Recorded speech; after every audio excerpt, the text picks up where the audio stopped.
tell you I'm your man. You win some, lose some, and do the same to me.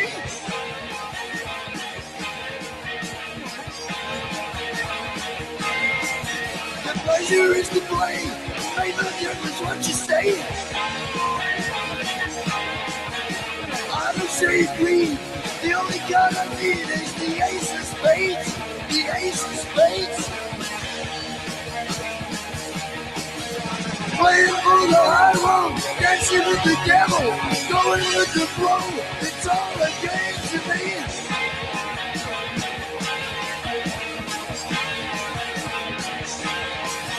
7-Eleven, snake eyes watching you. Double up a quit, double strike a split. The ace of spades, the ace of spades.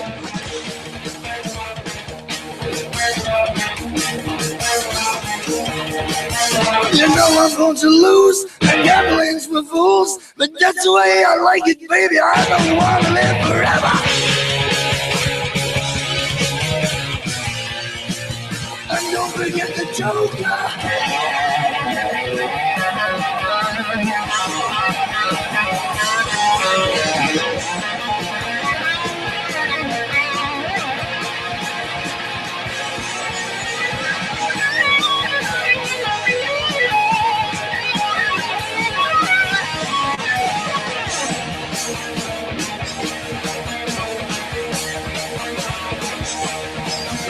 Pushing up the ante, I know you got to see me. Read them and weep, the dead man's hand again.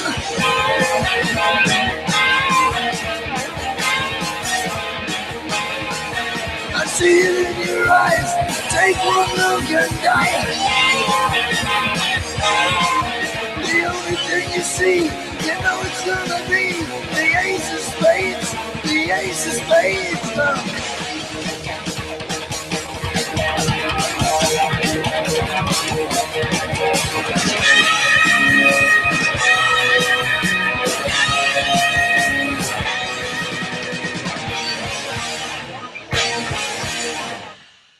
Good day, everybody. Welcome to Verge of Sanity Radio. I am Lynn Creighton, and joining me in studio today is our buddy Frank. As always, sir, how are you? I'm doing all right. I can't complain. And then next to Frank, if I can't see him because this is in the way, we have our buddy Jeff Commissioner Cox. How you doing today, Lynn? Fantastic. And then last but not least, the lovely Jersey. Hey. We opened the show with that particular song because if you don't know by now, you obviously live under a fucking rock. Legendary frontman of Motorhead, legendary bassist, and just all-around kick-ass gentleman, Ian Lemmy Kilmister, passed away on December 28th. One hell of a way to end 2015. And there's a couple things actually I found out recently in regards to that, and that is I read this actually today online. They are not merely changing the name of Jack and Coke to the Lemmy. Jack Daniels announced today that they're changing the name of Jack Daniels to Lemmy. It's going to be a limited release bottle. They've already put them out in the stores. They've already and it's going to be limited editions. But it's the Lemmy. It's got his picture on it. It's and because Jack Daniels said today that Lemmy was 43% of their sales because he loved his Jack Daniels, and when he died, they saw a massive decrease in sales. So they're hoping by changing the name that they'll bring more people in because people wanted to change the name of their brand. It was either we go out of business or we honor Lemmy. So they decided to honor Lemmy. And then I was watching last night Lemmy's memorial. I'm going to play a couple clips from it in a second. But I did not get the clip from his wife. But she had said the same thing about the Jack and Coke thing. But also they discovered a new element, a heavy metal element, and they're going to call it I think it's lemonium or something along those lines. They're going to incorporate Lemmy's name into a fucking element. Oh, that we'll bring this up later. There's an interesting Interesting thing about the new periodic table that some grade schoolers found out. Really? Oh, yeah. If you look at the last few elements that they discovered, they spell out the word boobies. Big boobies. That's- Yo, I must have missed that one. yeah, I know. It's brand new elements. Is it really? Yeah. All right. Well, I gotta check that. I need to clarify this information. I must look for boobies now. So I'm going to play just a couple clips here from the Lemmy's Memorial. I have it's only, as I say, it's just a few, but they're also really cool. We have a couple from Lemmy's son. We have one from Rob Halford, one from Scott Ian, and we actually have 3 from Triple H. So I'm going to play this one real quick. This is Lemmy's son, and I can't quite recall what this clip is. Oh, this is his story about his mom. Well, about a taxi ride between with his dad Lemmy going to a photo shoot. So this is his son. A huge shout out to my mum, Patricia. I apologize profusely in advance for this next anecdote, so please do forgive me that I have to tell it. In an earlier incident, I'm in a cab with Dad going to a photo shoot in London when I was 17 years old. There was an awkward silence for the first part of the ride, as we had never been in a car alone together before. Suddenly, he clears his throat and breaks the silence with, "Before you were born, your mum used to have the most fantastic pair of tits. I used to spend about half an hour on each one." A quick comeback was in order, so I replied, "Well," and I thought I'd got him, you know. I said, "I used to spend considerably longer on them." Upon which he immediately came back with, "Yeah, but you were too young to enjoy it." So that was the first of the clips of Lemmy's son, and it kind of shows the kind of guy that he was, where he could just break a silence by just talking about his son's mom's tits. That's, His like- son's mom's periodic table. yeah. if you will. her boobs. All right, this is a quick clip. It's only about 20 seconds long, but it's Lemmy. It's his son again, but it's him talking about Lemmy joking about how he would envision his funeral. And more recently, or a year or so ago, the occasion he told me about how he imagined the pallbearers to be carrying his coffin. He joked to me about 3 6-foot guys on one side and 3 dwarves on the other, stumbling along to the theme tune of Laurel and Hardy. That was and there's one more from his son, but I want to say that one for last. Here's the one from Scott Ian. If you don't know who Scott Ian is, then obviously You don't know who Scott Ian is, you suck. Exactly. You've also lived under a rock. So this is Scott Ian talking about. I saw an interview with Lemmy just from a few weeks ago. It was just online. It was on German television. And to quote him, he said it was Elvis who taught us how to dress or how to look. It was Carl Perkins and Little Richard who taught us how to sound. And it was the Beatles that taught us we could write our own songs. And Lemmy, it was you who taught us that we could be fucking real. Thank you.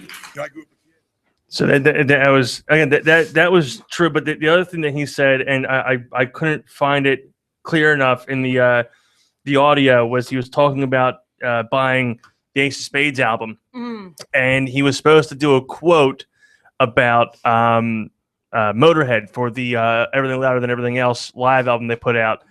And he pointed out, he said, "What can you say about Motorhead that no one else has already said? You know, these Motorhead rocks." He's like, "Yeah, there's really nothing else you can say." He's like, "So I thought back to when I bought the Ace of Spades album. I knew nothing about the band, but I bought albums based on the album cover. And if you haven't seen the album cover, that Motorhead looks like they're like ombre. So they're in the whole getup." Yeah. And he goes, "I put the album on in my record player, and I play. And Ace of Spades opens it up, He said, it blew my fucking mind. I'm staring at the album cover going, who the fuck are these three Mexicans? Now they playing so goddamn fast. And he goes, so I jokingly sent that to the publicist for the live album because when it comes out, there's my quote. Who are these three Mexicans and how are they playing so fast? Because Lemmy saw it and he wanted it to be on there. So Lemmy handpicked that one and said, no, we're going to put that one on there just to be an asshole. And then this is the last real quick one, but before we get to the Triple H one, so but this is Rob Halford from Judas Priest, another iconic rock legend. Why is it? Oh, hit the wrong. There we go. In South America, we just completed the tour down there with Ozzy, and we were all heading back up here. I was wandering around the airport lounge very late at night. It might have been early in the morning. And I saw him sitting by himself in a corner. So I wandered over and said, all right, Lem, yeah, I'm all right. We've had some good fun on this one. Then for some reason, I took his hand and we sat there in silence for a few minutes. Can I do a selfie? He gave me the Lemmy look. And I half expected, no, bugger off. At that tired and godly hour of the morning, but he said, no, go on then. So I did, and then I kissed him, and then I told him that I loved him. When the news hit, the first thing I did was put that on my Instagram. It's a moment to share, a moment to cherish, a moment of unconditional love. Faith, family, friends, fans, God bless you, Lemmy. Yeah, I saw that. So that was obviously Rob Halford, Rob, and I mean, all the guys that were there, Scott Ian, Rob Halford, they were all in that. They're the guys that were inspired more or less by Motorhead. Motorhead was one of the first bands, I believe, that really kind of bridged the gap between heavy metal and punk. Yeah. But the first band that was universally accepted by both of those genres of music. And Motorhead, going in this, Motorhead recorded the theme, 3 different theme songs for Triple H in the WWE, and this is the story of the of how it came to be. I grew up a kid, just probably like a lot of people in this room, fan of this music, got in the wrestling business, became successful enough to where I finally reached a point where I could have some input into what my entrance music was. And entrance music, for what we do, as all of you would know, it's music creates the image. Music creates the emotion and the feel for what you do. It can create a character and it can mean success. And when I had the opportunity to participate in creating my music, I wanted it to sound like Motorhead. I wanted that raw, guttural feeling. I wanted Lem. I wanted all that passion and that power to create the ultimate badass in what I did. And at a certain point in time, they just couldn't get the sound right, trying to make it otherwise. And our people came to me and they said, what do you want? I said, I want Motorhead. And they said, well, why don't we just ask Motorhead? And I said, because I didn't know that was an option. and we made the call. And Lem and Mickey and Phil gave me the greatest gift of all time, which was their sound. They gave me the sound of Motorhead to create one of the most badass themes in the history of the WWE. They created the game. They then went on to create King of Kings. They went on to create Evolution for me. And it was this amazing partnership. And trust me, if you're not a fan of what we do, if you're in a stadium with about 80,000 people in it, and you're coming up on a riser onto a stage with smoke all around you, with the world title around your waist, and you look to your side as you come up with lasers and pyro and Motorhead playing, and fucking Lemmy is standing next to you singing about you, it is the most kick-ass thing of all time. And after that, it happened 4 or 5 times. This next one is him talk. I try to make them as short as possible, but knowing what the premise of the story was, Paul, Triple H, him and Lemmy formed a relatively good friendship. So Lemmy, whenever they were in the area, either in London or in LA, he would come and see Triple H perform, and then they hang it after the show or after the event. So this is him talking about the last time that he came and saw him compete. There we go. I was the bad guy in wrestling, and after 4 or 5 times at the Staples Center, I remember going to him one time after getting beaten again and walking up to him, and Lem, I went over to him to shake his hand, and I gave him a hug, and he looked right at me, and he goes, "Man, you suck." He said, "You can't win a match to save your life. I don't know why I come and see you." And I guess I probably looked at him stunned, and he grabbed me by the back of my neck, and he said, "That's why you're perfect for Motorhead." That was, the thing that actually bothered me about the memorial service was it was not the service itself, but Dave Grohl was the last speaker there, and I didn't know that because I was at work when the thing was going on, so I couldn't watch it all the way, or it was going to eat my fucking data up. So I didn't want to watch it. Went in bed last night, and I was like, "Fuck, Dave Grohl's there, awesome." I got more clips to add.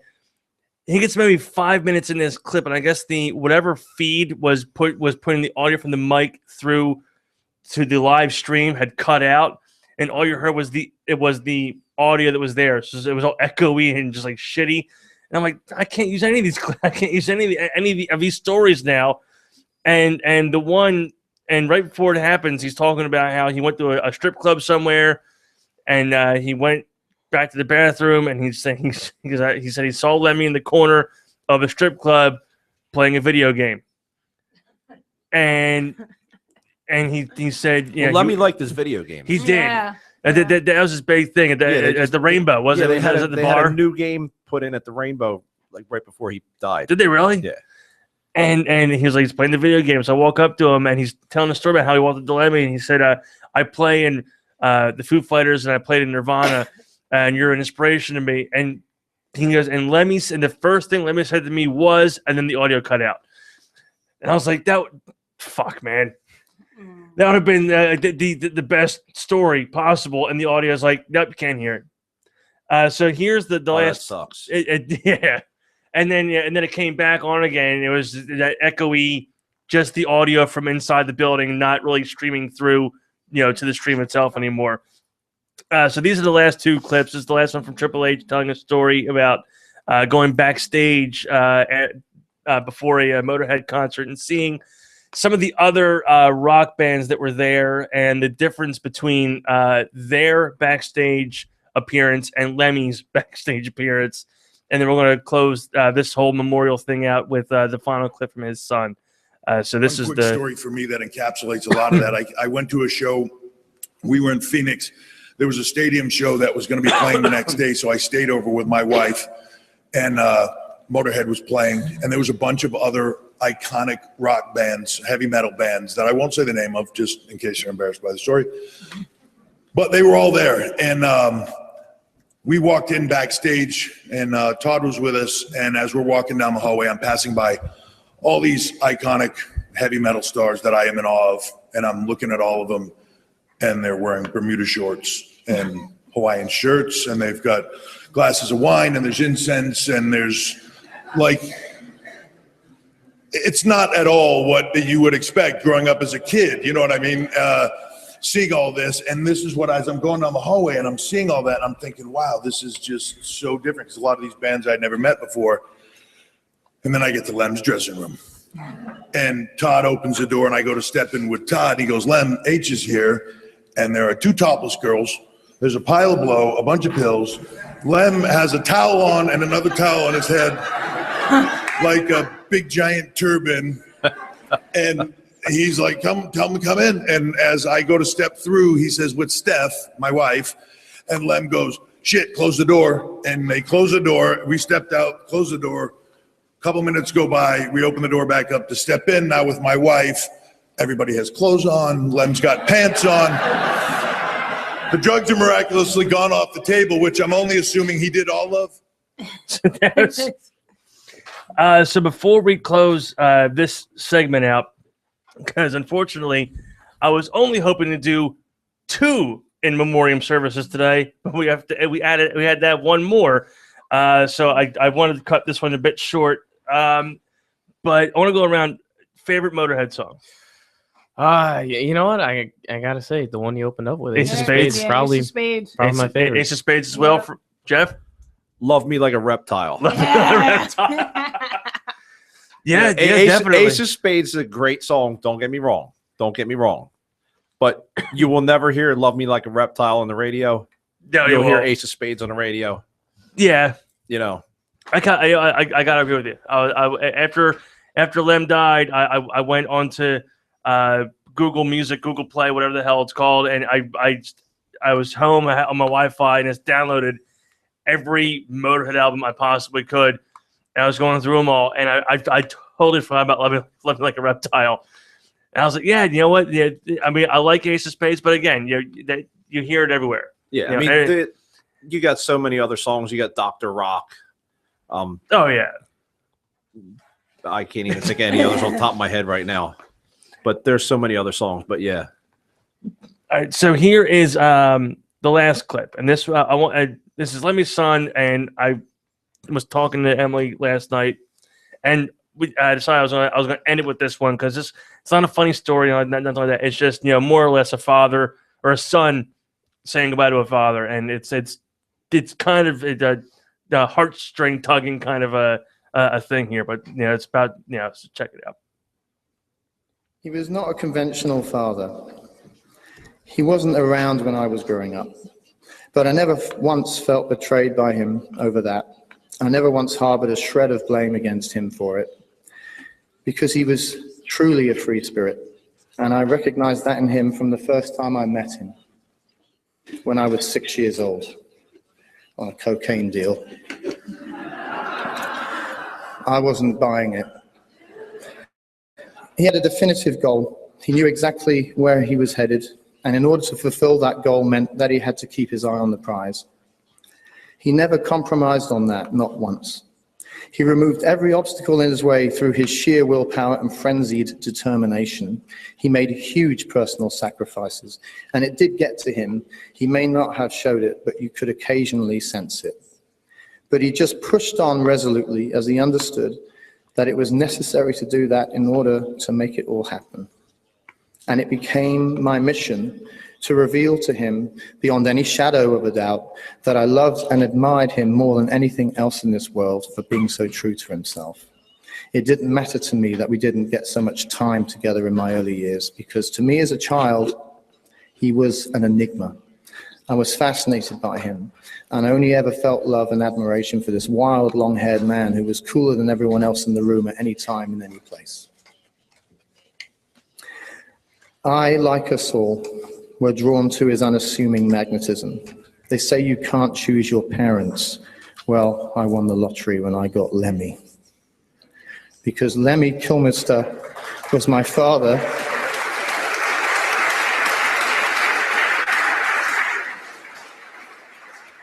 And he always will be.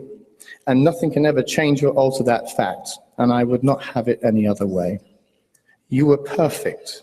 My one and only ultimate rock and roll daddy. If I could only stand on your shoulders, what a view I would have. I love you more than life itself. Travel well, my dear father. You're back out on the road for the longest tour to the great gig in the sky. We will never, never forget you. I love you. Here's something Time to play the game. I had to play a little bit of this song. Play the game. Like, this is like the ultimate entrance. Oh yeah. If you get a fucking Motorhead do your theme song for you, do it. Yeah, and Triple H is right, too. I mean, you get all those people in one place. Something like this is playing. You go up on a riser. You got lights, pyro. Just the electricity builds. Now, here's the on the topic of the wrestling thing real quick. I mean, the current storyline in wrestling was that Triple H was knocked out or whatever it was, and then Lemmy passed away, and they didn't bring H back to TV. Even though he's the heel, the bad guy in the company, the moment everybody heard that music play, the day after Lemmy passed away, it wouldn't have fucking mattered. It would have been cheering the hell out of him. Oh yeah.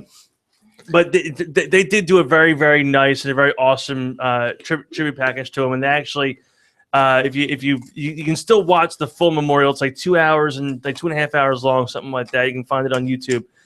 They have they have on the table in the middle. They have a Motorhead flag. They had his boots. I think 3 bottles of Jack Daniels.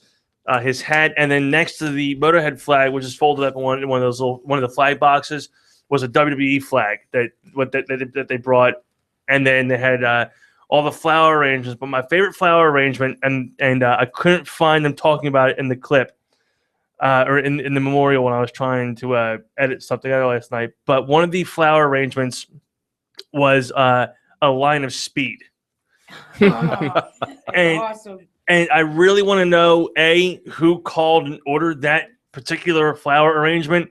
And I want to know what the florist's initial reaction was before they heard, "Oh, it's for Lemmy," and then they go, "Oh, okay," because it was a huge thing, and then it was flowers around it, and then it was a mirror, and then a line of flower petals, and That's awesome. That's cool. I was like, only fucking Lemmy would have a line of speed in a floral arrangement at his funeral. Yeah, I'm sure the florist initially was like, "What?" Yeah, no, it's for Lemmy.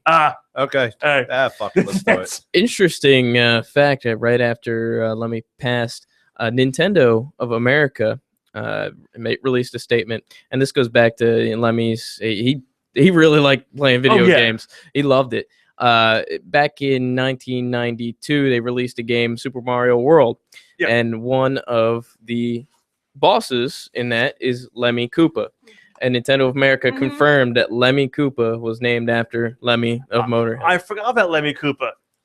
Well, actually, it was just announced today. I'm not sure it was today or yesterday, but it was announced that Grand Theft Auto 5, you can now play as Lemmy. Oh, yes. They put Lemmy in as a playable character. You can smoke, drink, play guitar, and you can spawn hookers that follow him around. Yeah. What more in life do you need? I gotta download that DLC. Oh yeah. Now I'm not sure if it's for the PS4 or Xbox One or solely for the PC version. I'm not sure which it was. It didn't really go into detail, but if it's for the PS4 or Xbox One, you can download Lemmy, and I mean it looks damn well like him. Like he's riding around on a chopper motorcycle, and yeah, and then the last clip of the little preview thing they show is him just beating the shit out of some dude with a fucking golf club. And I was just like, yeah. That'd be Lemmy. I'm pretty sure it's happened at least once. Most favorite pastime in Grand Theft Auto, just running up on somebody and hitting him with a golf club. Oh yeah, no one plays the game for the missions. They play it to fuck a hooker and then kill her to get your money back, and then find another hooker to bang and then killing her again to get your money back. And then my favorite thing to do was to see how many stars I could get, like the wanted stars. Like to see if I could actually get up to 5. And I did it at least like 3 times in GTA 5.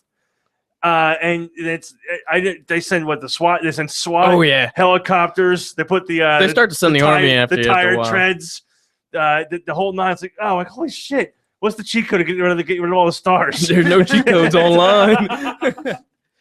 All right, so we leave one in memoriam and we enter another one.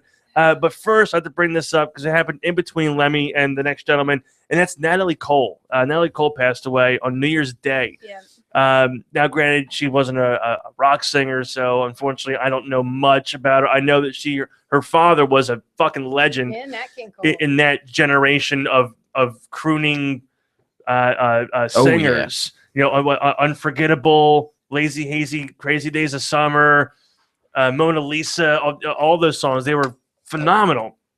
So she passed away. I know she had a long history. I can't remember what ultimately happened, unfortunately, off the top of my head. But now we go to the next one. 69 years old.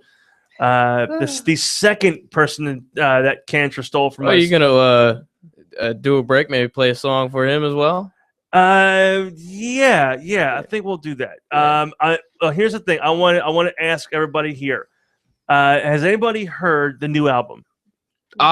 Bits of pieces of Bits it. and I haven't pieces. heard all of it yet. All right, there's a song called Lazarus on the album. I think Pierre Robert played it during his big tribute. The song is essentially, I mean, there's no way around it. It's a goodbye. Right. You know, and you never really knew that he was sick. You know, Nobody usually did. any celebrity that gets sick with that, it's on TMZ within hours. I didn't know that he was sick until he died.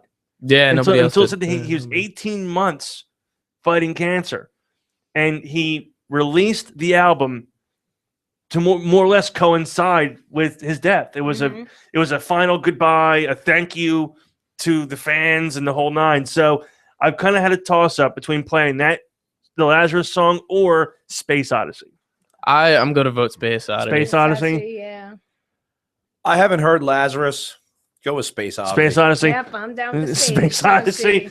All right, we'll throw Space Odyssey on, and then in between this thing, I want to play something cool. Has anybody heard the acapella version of Under Pressure just yet? Yes. Nah. Oh, Well, I no. think I have So actually, good. but I'm going to play that so kind of in good. the middle. I'm not going to play the whole thing, but I'm going to play a little You bit know, of it that at was least. the first person he saw up there waiting for Oh him. yeah, like hey, how are you? Mhm. Well, somebody drew a cartoon of Lemmy and him, and Lemmy's like, careful. He's like, careful, jam. I saw that.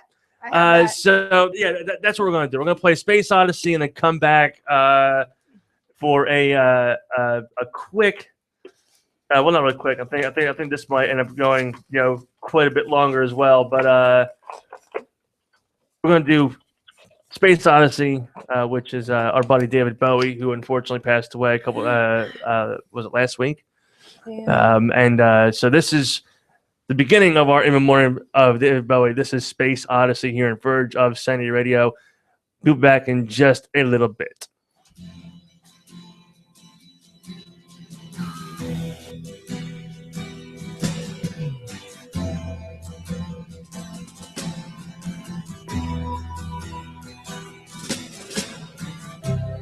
Ground control to Major Tom. Ground control to Major Tom. Take your protein pills and put your helmet on. Ground control to Major Tom. 7, 6. Commencing countdown, engines on.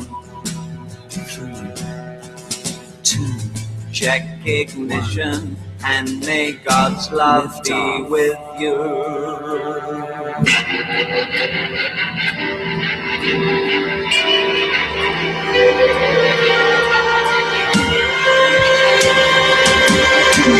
This is ground control to Major Tom. You've really made the grade, and the papers want to know whose shirts you wear. Now it's time to leave the capsule if you dare. This is Major Tom to ground control. I'm stepping through the door, and I'm floating in a most peculiar way. And the stars look very different today. For here am I sitting in a tin can, far above the world. Planet Earth is blue, and there's nothing I can do.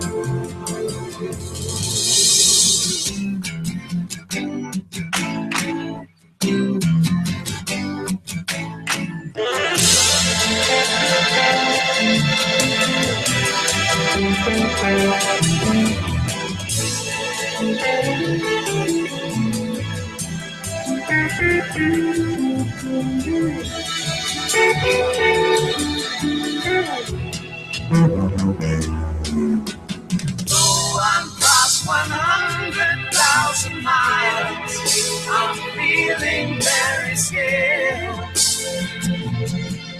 I think my spaceship knows which way to go.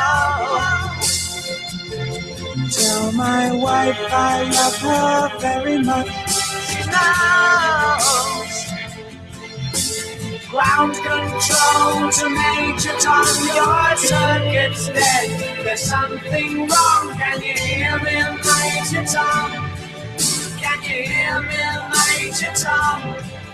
Can you hear me, Major Tom? Can you hear? Am I floating on my ticket?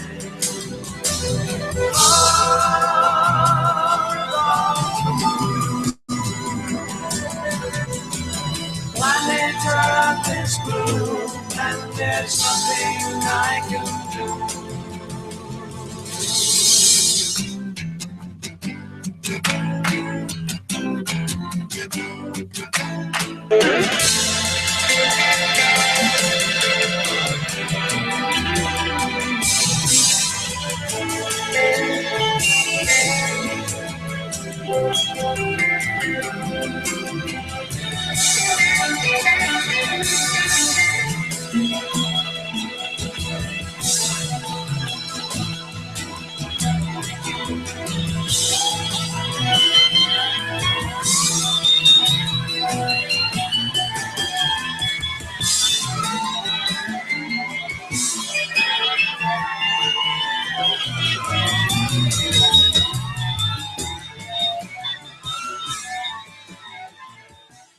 Welcome back to Verge of Sanity. Jeff, Welcome back to Earth. Yeah. Yes, welcome back to Earth as we just took a little trip Little space odyssey. with Major Tom and David Bowie. When I heard the news, it was like 2:00 in the morning. I was up, I couldn't sleep, and I was like, I started. I'm looking on Facebook at 2 a.m. What's the worst I could possibly read? And then my buddy posted. He's like, "Fuck Bowie, rest in peace." I was like, it's gotta be a different Bowie. There's no way in hell it's the Bowie I'm thinking about. And I hit the refresh button. It's just fucking one after another. David Bowie. I had hit refresh and I saw on ABC Action News, whatever it was, David Bowie has passed away 1 minute ago, and I was like, oh crap. Yeah, I know. I immediately texted my fiance saying, "Hey, go on Facebook. The Goblin King passed away." I called her. Oh, dude, I thought it was a hoax. Yo, so did I. I was really hoping it was a website. hoax. Like, they're waiting to be but then when NBC, we're no strangers to love. Nope, not this time. But then when NBC's posted, ABC, CBS, CNN, Uprock, CNN, it's like, ah, damn it! I called her at 2:00 in the morning. I was up and I was like, I read it and we were still texting. I was like, okay, I know she's still awake, so if I call her now, she won't be all pissed off at me for calling her at 2:00 in the morning. I call her and she's like, hi. I was like, hey, are you sitting down right now? She's like, yeah, why? I was like, because that David Bowie passed away. And there was a really long silence on the phone. And then the Goblin King is gone. And I'll always remember him as the Goblin King. Yeah. Despite all the things that he did, Ziggy Stardust, all the stuff that he did, his role in the Labyrinth is actually what turned me on to David Bowie. Because I didn't know much about him until I watched the Labyrinth. Mm-hmm.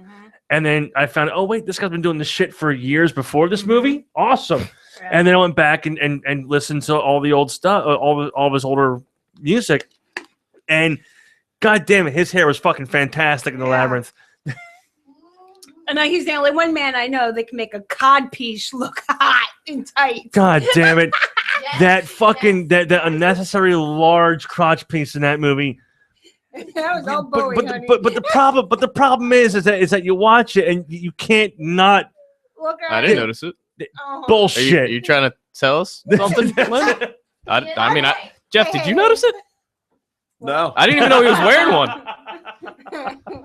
No, God I didn't damn tell it. you the truth. This son of a bitch. And you noticed he noticed the hair too. Yeah. Oh, come on, his hair was goddamn fantastic in that movie.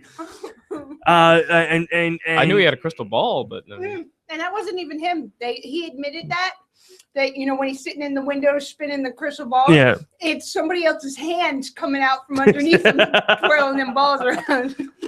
Wow. Throwing the balls Wow. around. Yeah. That's We're going straight to Fantasyland for you, Jersey, aren't we? just throwing them balls around. That's but yeah, so I mean Bowie, man, it's god damn it. It's one of those things where it's like, 2016 is fucking shitty so far.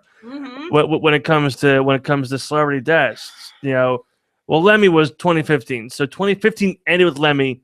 It began with Bowie. Well, they happen in threes. But we've already gotten 2 sets of threes, and we we just started a new one. Yeah.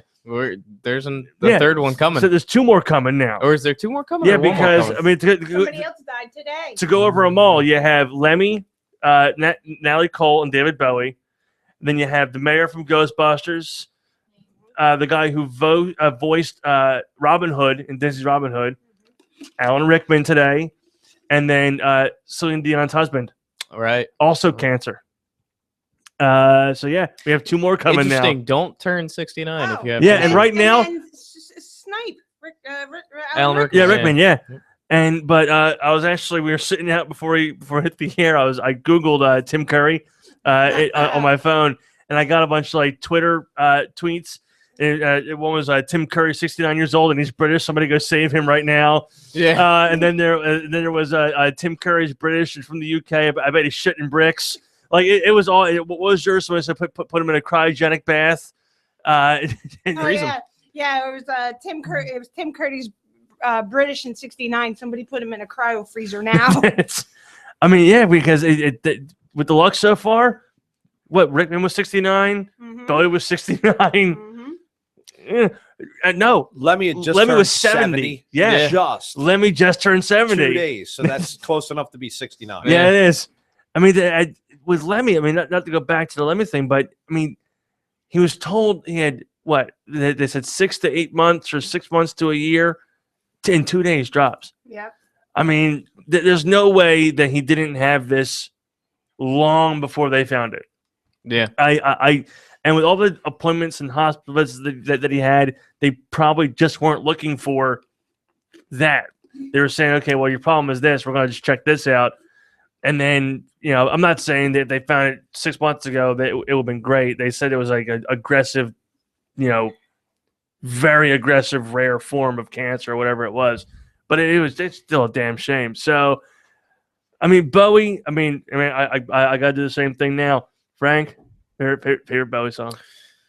Well, and you can include duets in this because I actually have a very obscure one. That actually is not obscure, but one that not many people would say is their favorite Bowie song. Space Oddity's got to be probably one of my favorite songs of all time. But favorite Bowie song? That's really hard. I'm gonna have to, I can't really narrow it down. It's just I did listen to Lazarus, the new song. That was on Jimmy Fallon. Yeah, not too long ago. That was really good. And the thing about it is that I mean, going back to his manager said that he got his prognosis 18 months. Right. The moment he got his prognosis, he began writing the album, recorded the album. He wanted it to be released on his birthday, on his 69th birthday, and he recorded the video with specific instructions that it be released when he's knocking on death's door. And you watch the video, and you can tell that he was pretty close.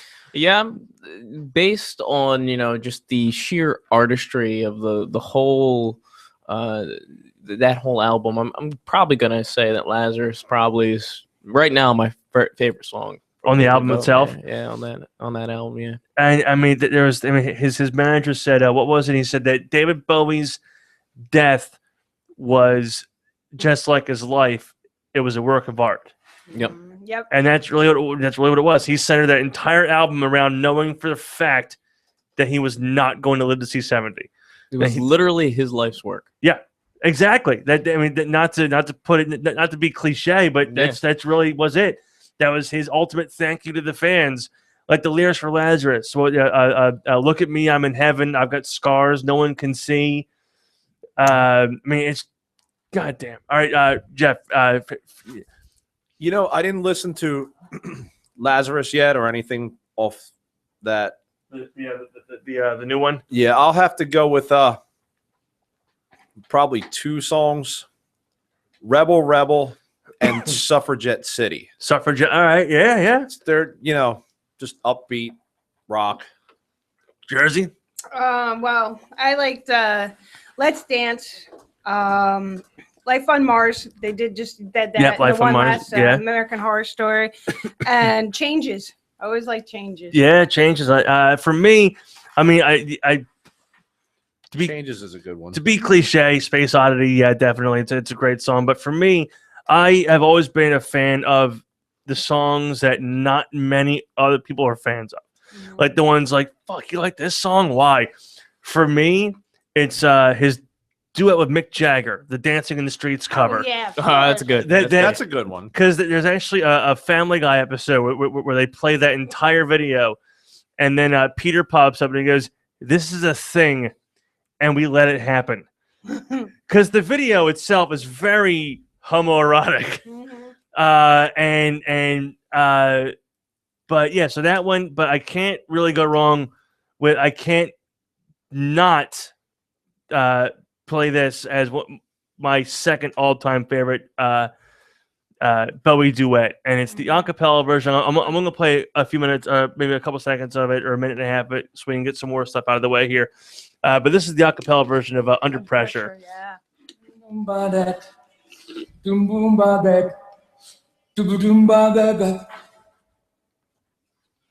Pressure pushing down on me, pressing down on you. No man has fall. Under pressure that burns the building down, splits the family in two, puts people on streets. Eat it up, eat it up. That's okay. It's the terror of knowing what this world is about. Watching some good friends screaming, let me out. Pray tomorrow gets me higher.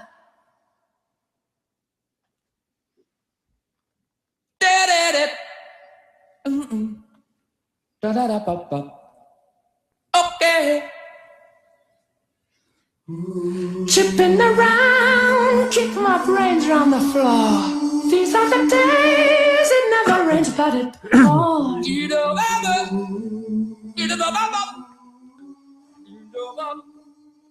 I believe I posted this particular audio on the Verge Facebook page. So if you haven't listened to the whole thing yet, I want to play the whole thing because I really want to touch base on a lot of other stuff as well. So real quick, I mean, to name them all, Alan Rickman, I can't remember the gentleman's name from the mayor from Ghostbusters, but Alan Rickman, we were talking outside for the studio. He was the epitome and the most badass evil villain in cinema history. Hans Gruber was the definition of how you need to be an evil character in a film. Absolutely. I mean, just that bars. You know, just the way he talked. I think Jeff, you said it outside. It was just his calm demeanor about destroying fucking everything. Yeah, he was calm. You wouldn't know what he was up to. Too calm. Yeah, Too calm. Yeah. you know, and you know, in that he was also. What was one of the lines he said in Die Hard? You know, if you rob a bank and steal $5,000, if you steal $5,000, you can disappear. But if you steal $500 million, they have to think you're dead. Yeah, and that's what my friend posted. He said, I like to think that that he didn't really die. He just stole $600 million and is now sitting on a beach collecting 20%. But yeah, you know, Rickman. I mean, you can't also not mention Sweeney Todd. He was the mayor or the judge. Yeah, he was the judge in Sweeney Todd, and he could fucking sing. Oh yeah. I mean, that's.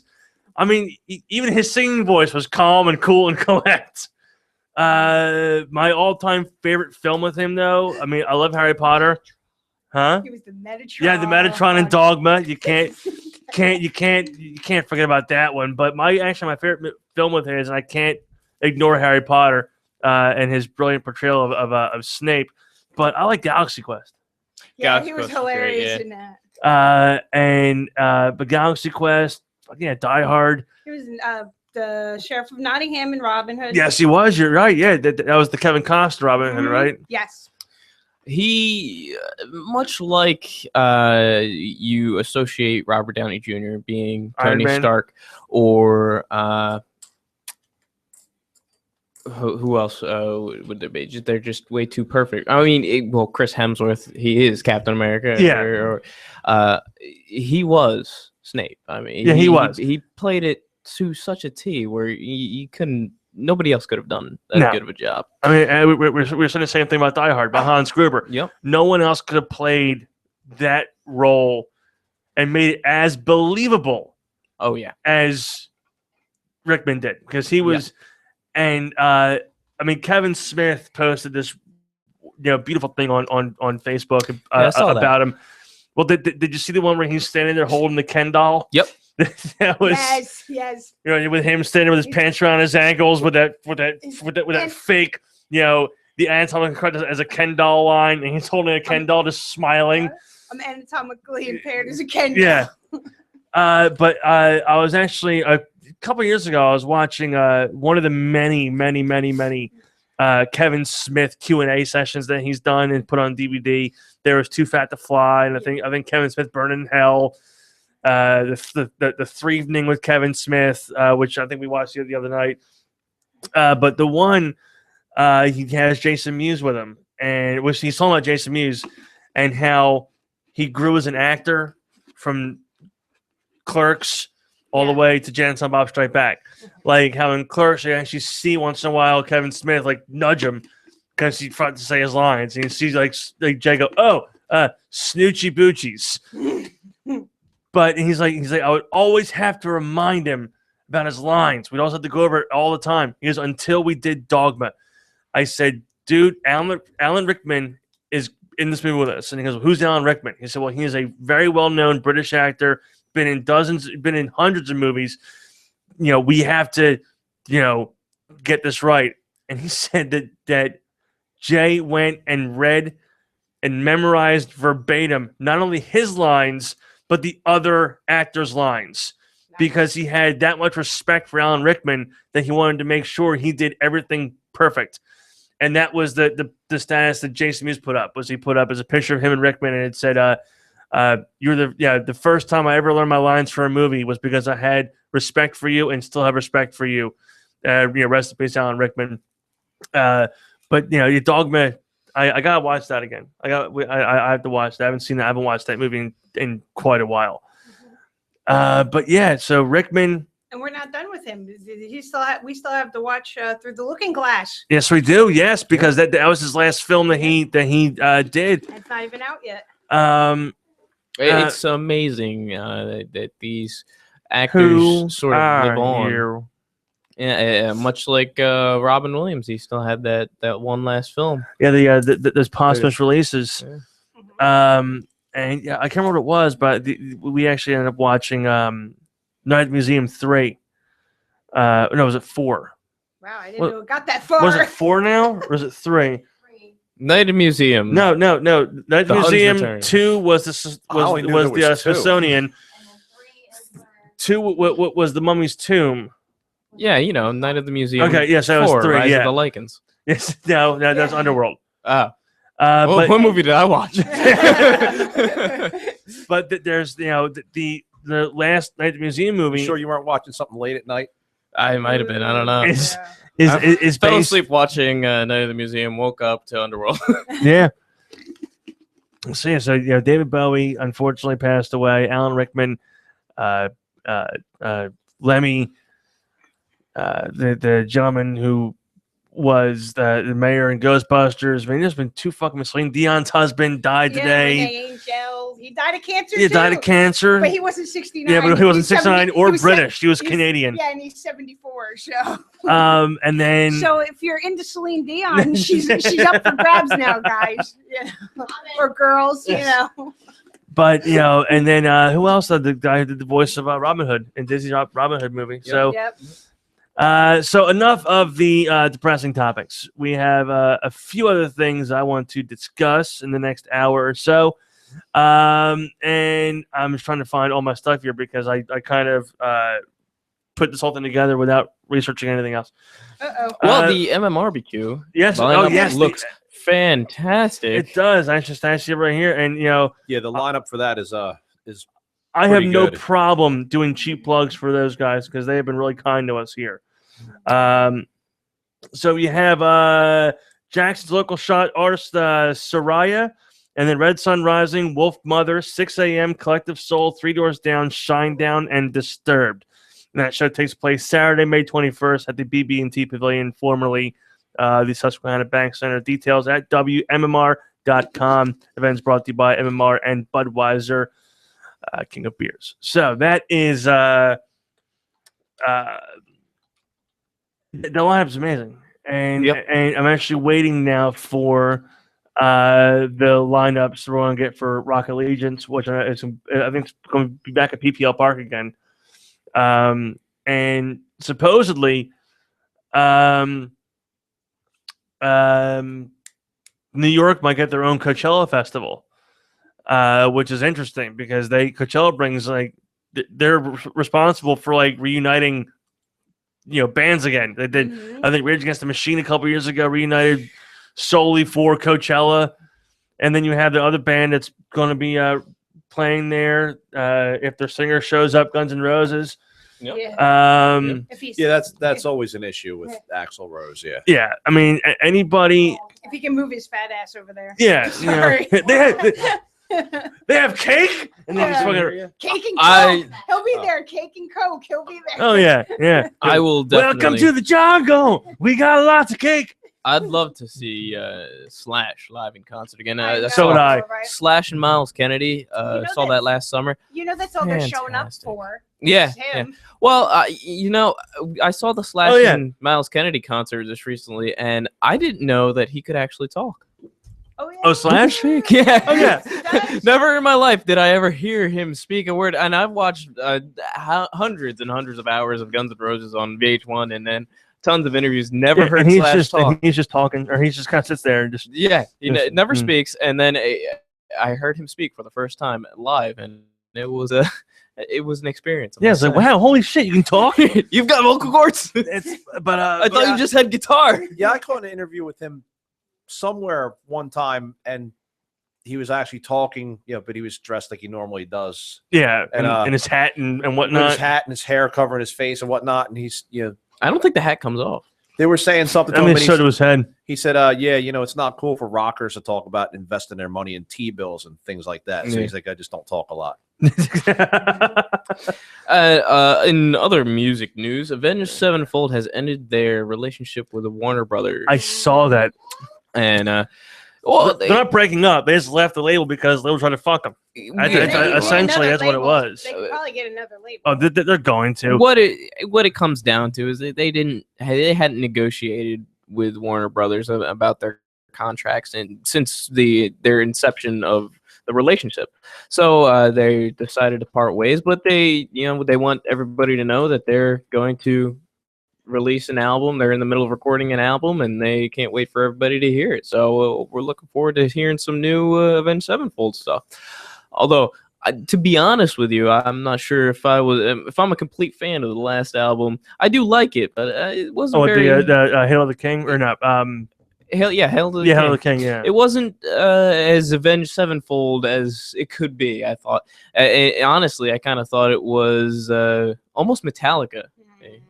Speaking of Metallica, from the last. There was a retraction. You like that segue? I saw that. Yeah.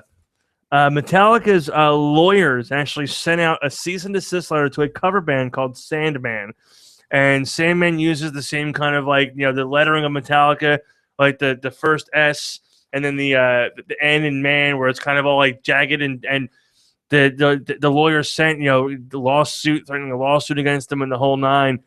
And then, props to Metallica, because Metallica's always been kind of dicks when it comes to people covering their songs. Right. But props to Metallica, who are like, no, we're retracting this because this is fucking retarded.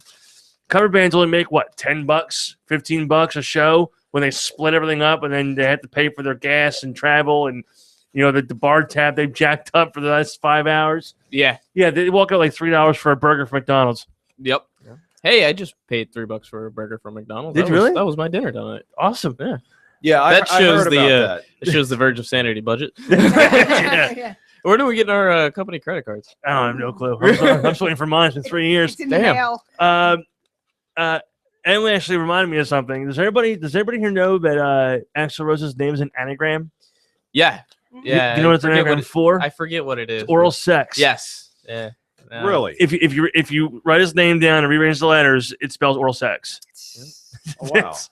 Which shows exactly why he's just such a fucking douchebag. Well, It was like my name is gonna be oral sex. his real name is Bill Bailey. Yeah, Yeah. that wouldn't work. I'm But- Bill Bailey, and And this is Cash Cab. and this is Yeah. You're on the cash cab. You want to play a game?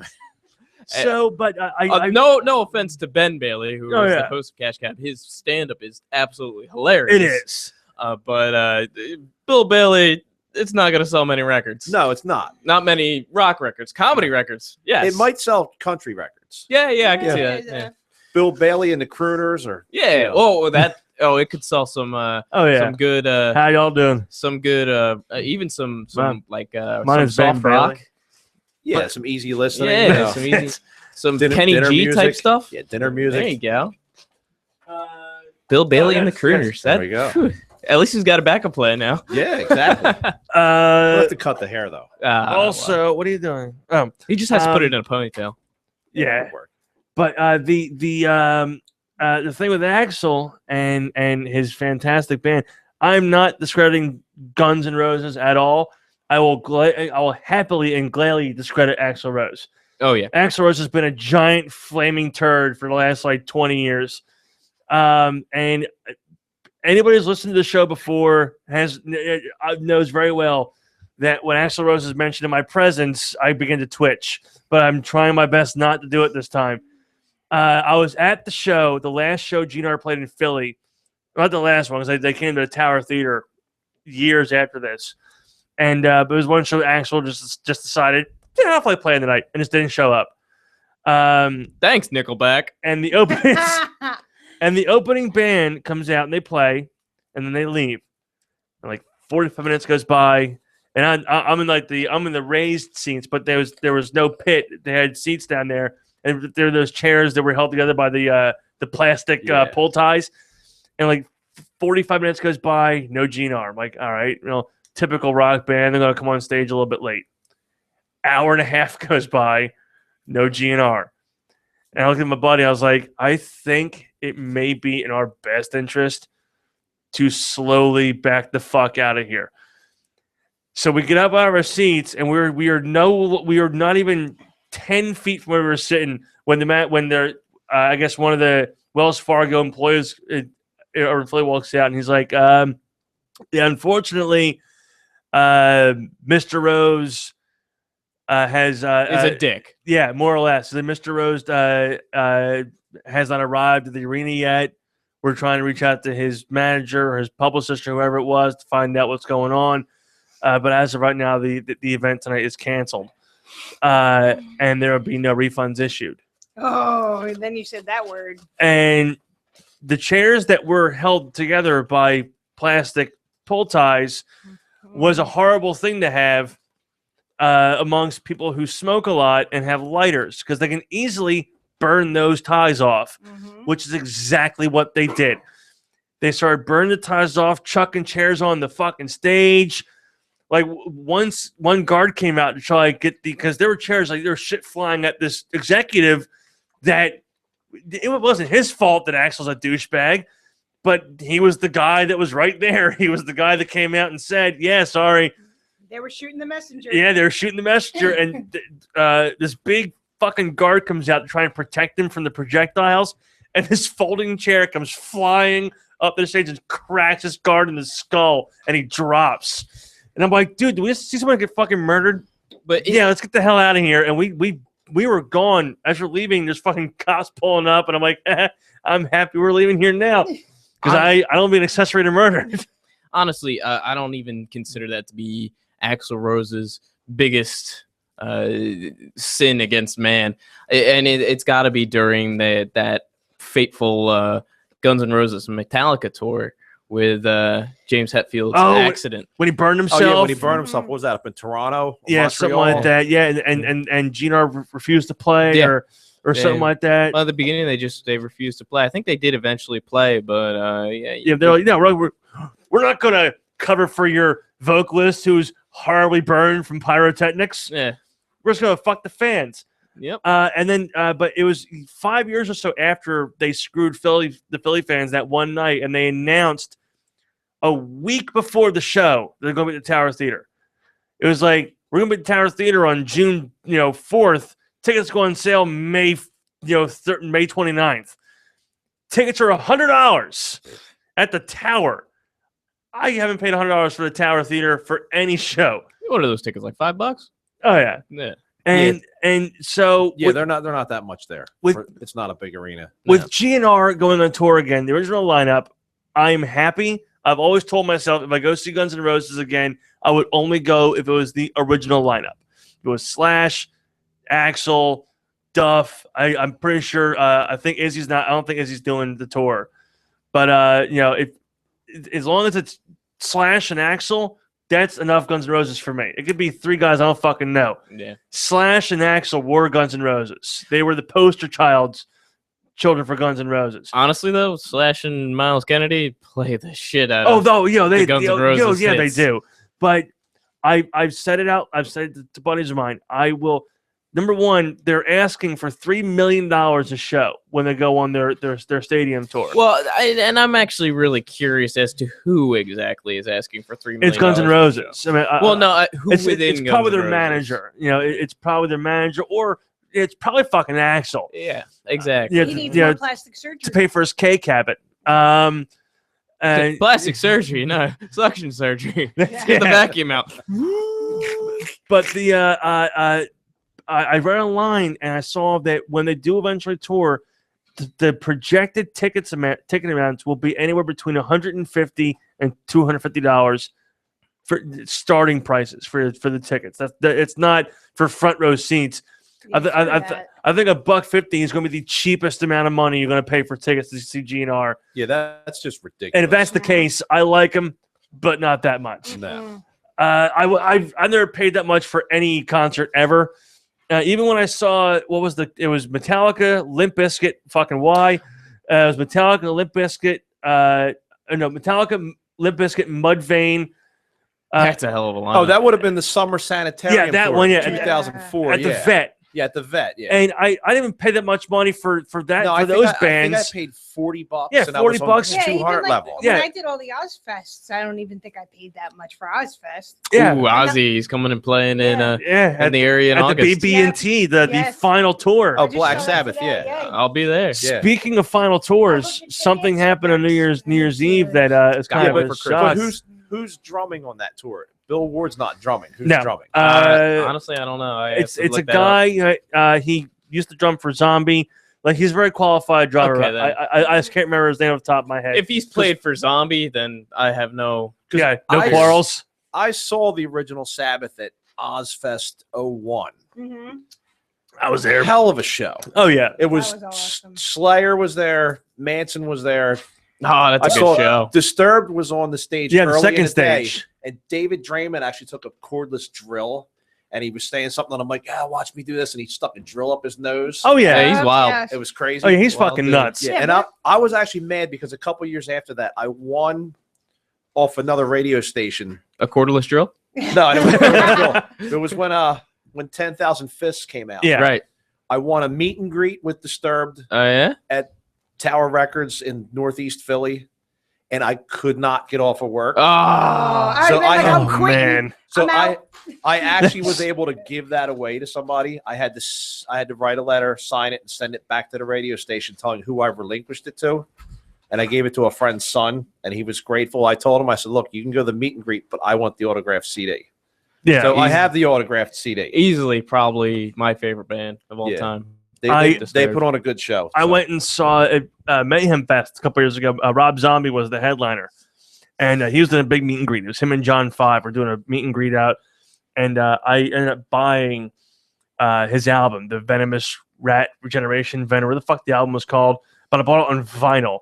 I don't have a record player, but I've never been able to buy a new album on vinyl. Oh, they're cheap at FYE. Go get one. Oh yeah, but Hot Topic's got 'em, I've too. never gotten it, so I would not buy a Hot Topic vinyl. Yeah, I got a record player. Feel I like got I'm it thinking of signed. where you get 'em. I got Get it 'em at signed by at the Zombie. Berlin Mart. Yeah. And I was talking to him. I asked him. I was like, Rob, why don't you do? As I frequent a lot of the horror conventions. The Monster Mania in Cherry Hill.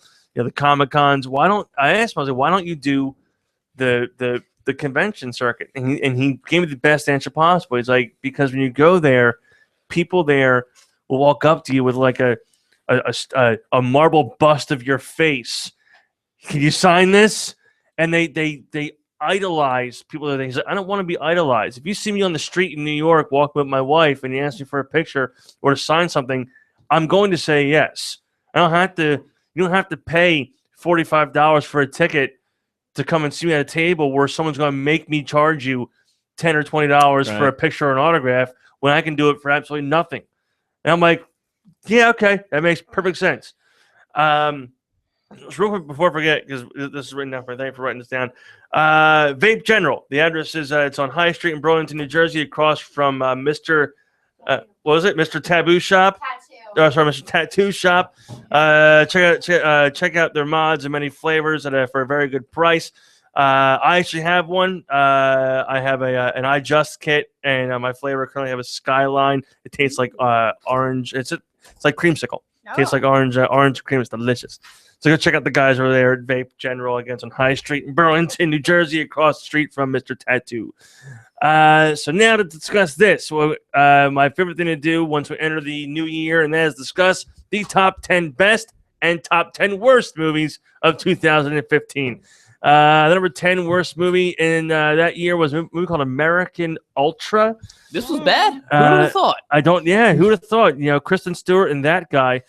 Is that Lex Luthor? Yeah, it is Lex Luthor. You're right. Yeah, she does. Darth Vader has more expressions than Kristen Stewart does. I still would. Dude. Oh God, what's his face? The new Disney princess. Yeah. Oh God, from the new movie. Kylo Ren. Kylo Ren. Yes, Kylo Ren is Thank more you of a girl. so much for that. More of a girl. The new Disney, than Kristen Stewart. the new Disney princess. Oh, Kylo Ren. Yes. I haven't seen it yet. Oh, Still. no. Oh, God yeah. damn it. Damn it. You I see it, can't Jeff? talk No, about I have it. not seen Son that of a yet. bitch. Yeah. Oh my God. That gets rid of 90. That gets rid of most. Those two stormtroopers. Oh yeah. That was the best.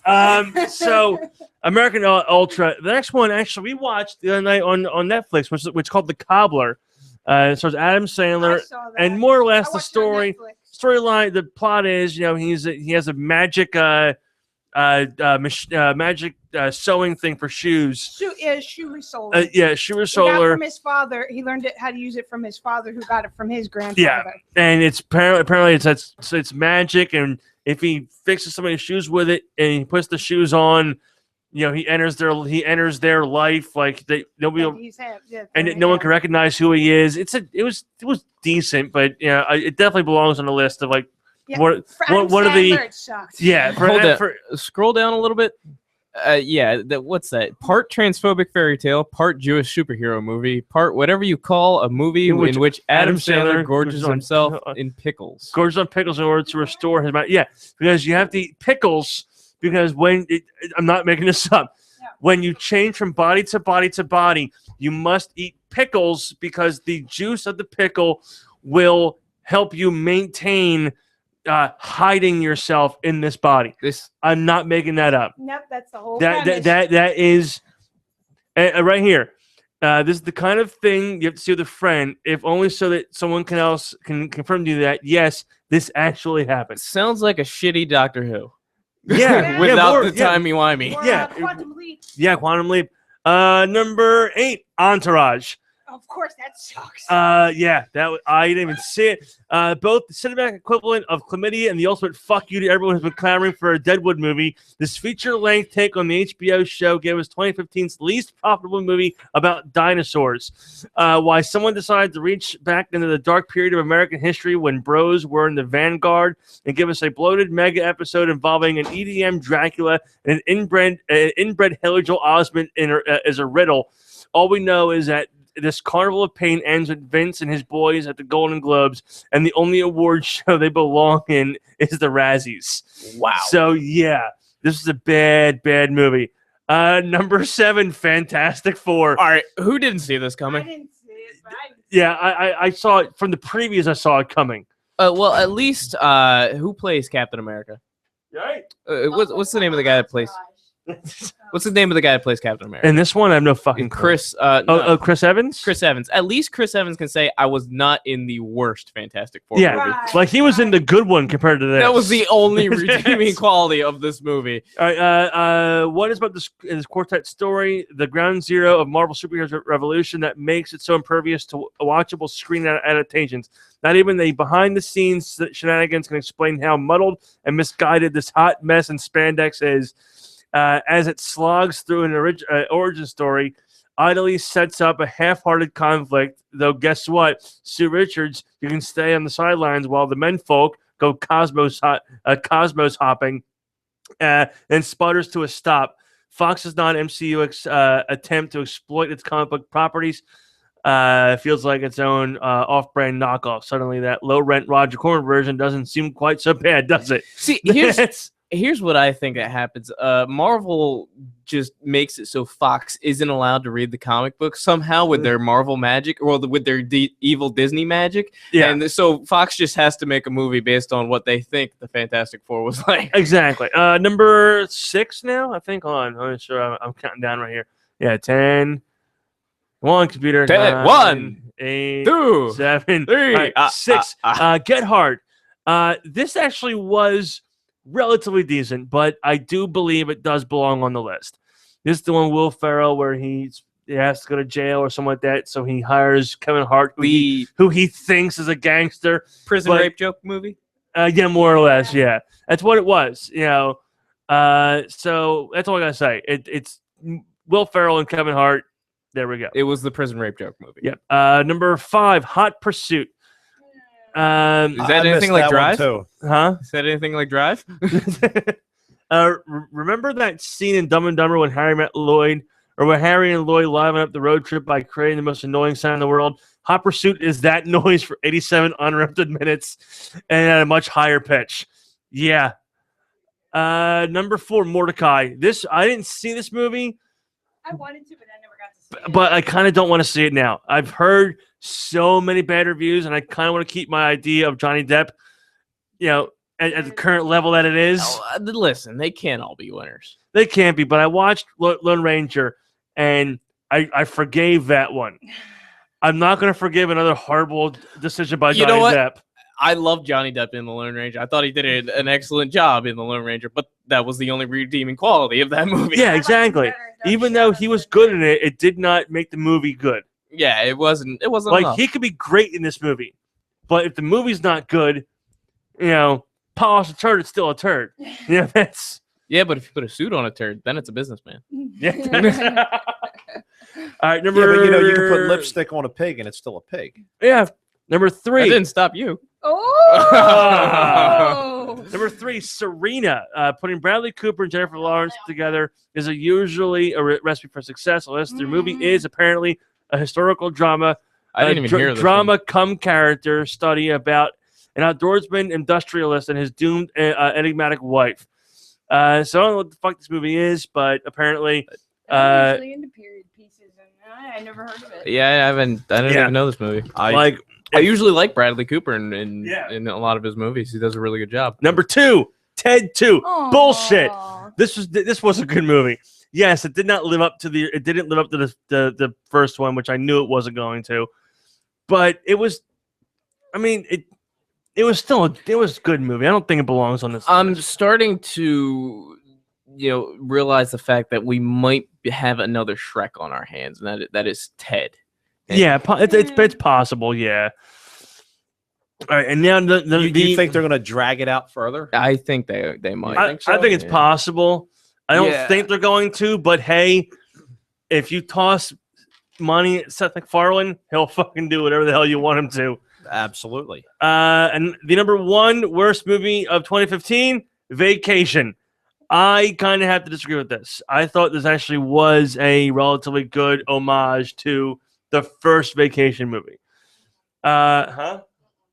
There was a couple lines in it where they didn't acknowledge that it was a sequel, but there's a line in it when he's trying to convince the family to go on the vacation, and his one son's like, I never heard of the first Vacation, and the father Ed Helms goes, doesn't matter, the new Vacation will stand on its own. The new Vacation will be really good. So that they basically in the movie they're acknowledging the fact that it was a fourth wall break. That they were a couple times, and they brought Chevy Chase back in it again, and they brought Beverly D'Angelo. Thank Jeebus they didn't bring back in Randy Quaid, because we all know that he looks like fucking Santa Claus now. I feel bad for him, because the Illuminati's coming after him or whatever the fuck he's afraid of. So yeah, this one may deserve to be on this list, but I don't think it deserves to be number one on this list. Maybe more towards like the 10 or 9 spot. And now we will what's the phrase? Segue into the top 10 best movies. They don't use segways anymore. They use hoverboards. And they fucking explode. Yeah, they explode. How's it a hoverboard if it has wheels? Exactly. I've been arguing with my 12-year-old daughter for the last fucking 6 months. Why are you arguing? Because you should just be right. It's a it's a handlebarless Segway. Yeah, exactly. That's what it is. It's a skateboard that rolls the wrong way. It's just, that's a hoverboard. No, it's not. It's not. It has wheels. It's still a hoverboard. No, it's not. You're not hovering any there. Yeah, you're not hovering. All right, I'm going to strap you to it and throw you over a body of water. A hoverboard is what Marty McFly used. If you can float, it's a hoverboard. I will accept, if you float, I will accept that it is a hoverboard. But only if you float. All right, let's see here. Why is there no list of the movies on here? Oh, no. What the hell? You broke it. Yeah. Hit back to top. Maybe that'll work. No, I didn't break anything. There you go. You sure? Maybe. Oh, Hey, there you go. Oh, There we go. Christ. All right. Hell So yeah. the number 10 best movie of 2015 was Inside Out. Haven't seen this yet. It was good. I heard it has all the feels. It does. Literally. It does, yeah. It's literally a puberty movie. But I like the movie because I already went through that once. I don't need to do it again. It was the movie is actually being used now in a lot of like therapy sessions, like kids, because it shows the feelings that kids have, so that they're able to relate to it a little bit. And even the ones that can't talk, they use like the dolls, like the little stuffed animals. I've heard that they use this movie to make great strides with autism and autism awareness. And the fact that they cast Lewis Black as Anger was a fucking brilliant casting idea. Whoever's like, I think it should have been anger in the movie. It's just been like, this is fear, happiness. It was fear, happiness, sadness. What? Oh God! She wasn't pride. She was like attitude. She was like joy. And then Lewis. Yep. Like it shouldn't have been anger, just Lewis. Well, I hear that the University of Feels and Emotions is changing the name of the emotion anger to Lewis. That's awesome. No, I got my fiance. I got him anger for Christmas, and he's got it hanging in the What'd back you of do? his truck. What'd you do to him? I loved it. I didn't do anything. You said you gave him anger. Yeah. What did you do to him? All right, and then the number 9. You know she's a troublemaker. She probably did something. Yeah, you should though. Pissing everybody off. That's right. The number 9 best movie of 2015 is Star Wars: The Force Awakens. How it got number 9 on the list, I have no fucking With clue. the new Disney princess, Kylo Ren. Yep. Well, I heard, and I said before I haven't seen it yet, but I heard that it is very good, but it's not what a lot of diehard fans wanted. It was, to me, it was a very good homage to the previous trilogy. And in my eyes, again, this is no spoilers whatsoever. What they did with The Force Awakens will push into Episode 8.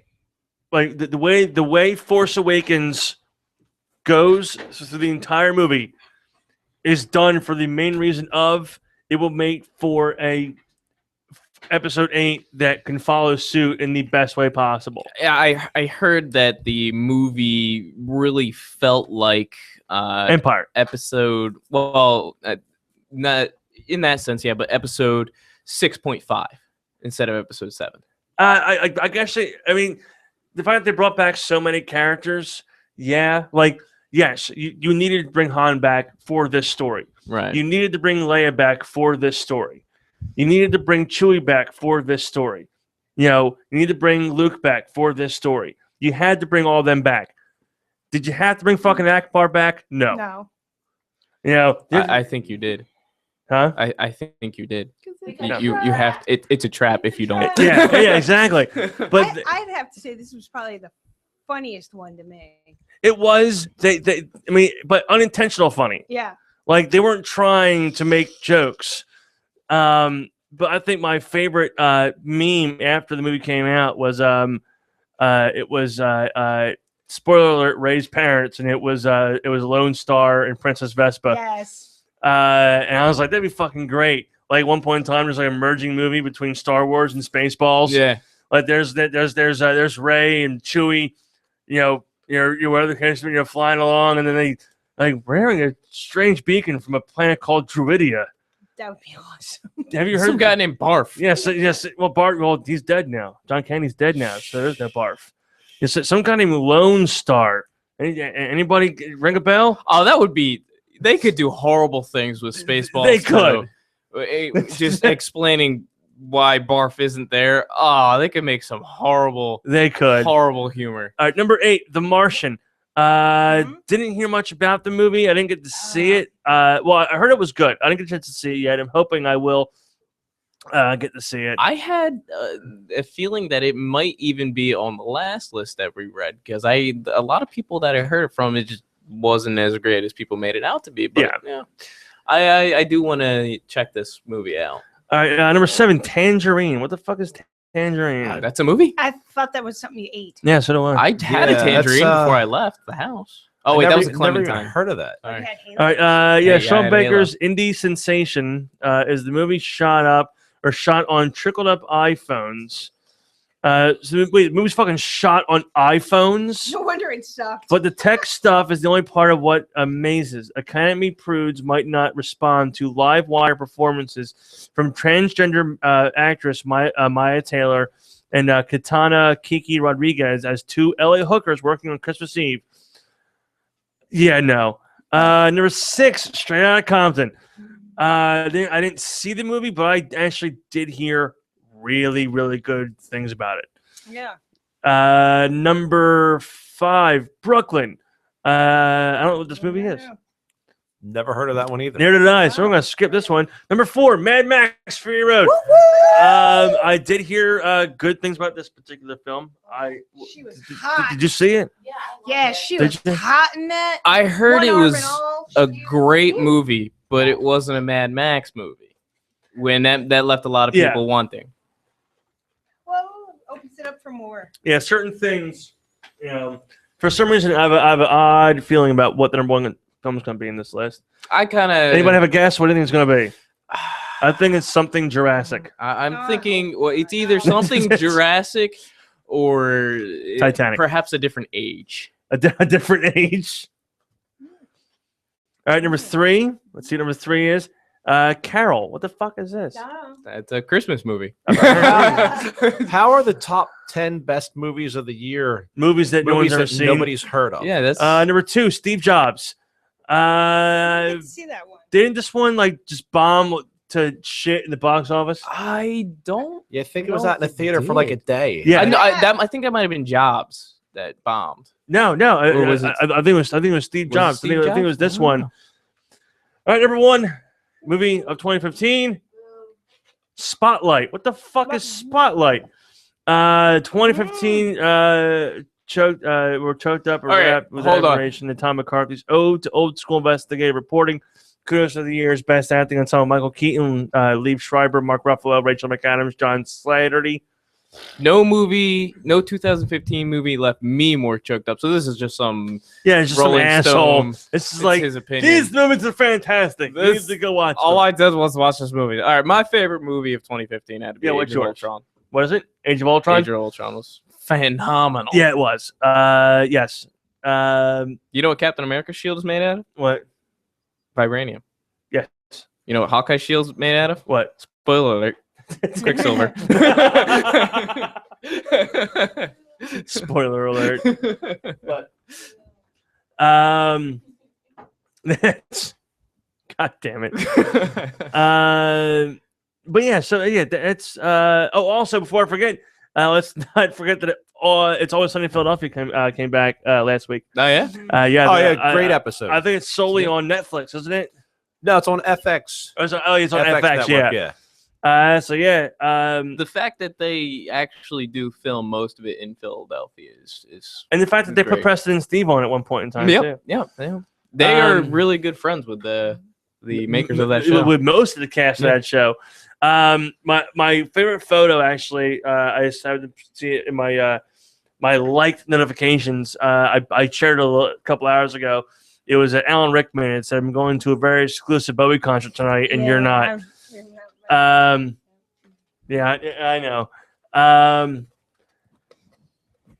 The hell? Very magical. They were both concert. Sorry, I had to pull my phone out of my ass. Okay. I keep it in there because it makes it nice and warm. Kind of shitty. Not mine. I guess it's good on a cold day. I use bleach. Your poor girlfriend. To use bleach. Poor. Costs a lot of money. That's. Oh man! All right, and now I think we will. Actually, I have to bring this story up real quick. We haven't done a Twisted Tale in Twisted Tale segment in a while, so I figured this is the only story I'm going to bring up about this. I think I was talking to you about it last week at the bar. Gentlemen, I can't remember what state he lives in, and I really could care less what state he lives in. Got so angry with his. This is all happened. I'm not making any of this up.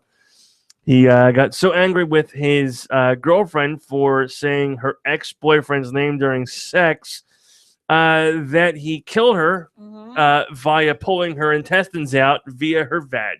Yep. That's funny. Yeah. Oh. That was, yeah. I think, Florida. Let me explain what type how. of instrument did he use to do that? Well, let's explain. He A trumpet. got very. That's a trombone. Because, you know, the But so what happened was, what happened was, he was drunk. He got very angry when she called her ex's name. So he basically killed her. Called the cops. Basically. Yeah, basically killed her, in the worst possible way I've ever heard.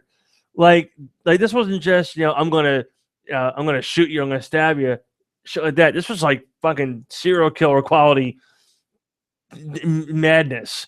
He kills her, goes outside for a cigarette, calls the police, and he's like, "Yeah, my girlfriend's not breathing. We were having sex, and then this shit happened." And then they get there, and he's like, "Okay, never mind. I'll tell you the truth." He got so frustrated with her, he took a bottle of wine and shoved it right on up. And then he took a curling iron. Yep.